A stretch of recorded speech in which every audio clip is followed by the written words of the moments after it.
Airtel mifety 5 io kosa no lalao natolotry ny Airtel ho an'ny mpanjifa nandritra ny fanamarihana ny fetin'ny fahaleovantena farany teo. Io maraina io no nitanterahana teny amin'ny foibeny Airtel Andraharo ny fizarana ny loka ho an'ireo mpandresy tao anatin'izany.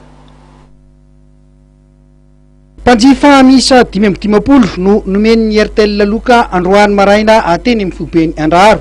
Lalao ny karakarain'ny Airtel nandritra ny fankalazana ny fa 5 taona nahazotsika ny fahaleovantena ity lalao ity izay nomen'ny anarana hoe Airtel mifety 5. Ny lalao ny karakarain'ny Airtel dia nanomboka efa tamin'ny volana May dia ny farana tamin'ny volana Jona teo. Le lalao moa zany dia natokana ho an'ny mpanjifa tena tia milalao internet dia ny loka tao anatiny moa zany dia maro satria 5 ny mpanjifa nomena loka tamin'ity andro ity. Nandritra ny lalao io zany dia nasena nanao internet ny olona dia manangona point dia anatin'io point io zany misy ny tirage au sort natao dia misy kosa le gros lot ho an'izay tena nahangona point betsaka indrindra. Raha manandray be Entso nandrombaka ny laharana voalohany ka nahazo ny loka 10 tapitrisa ariary na 5,500,000 ariary natolotry ny Airtel.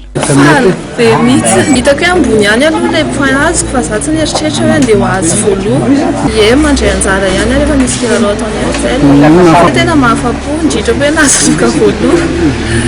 Rafaly Nirina Ajaniena kosa no nandrombaka ny laharana faharoa izay nomen'ny Airtel smartphone Samsung S6 ary Randremirija Nosy Stefania no nitana ny laharana fahatelo izay nahazo loka 10 tapitrisa ariary na 1,500,000 ariary.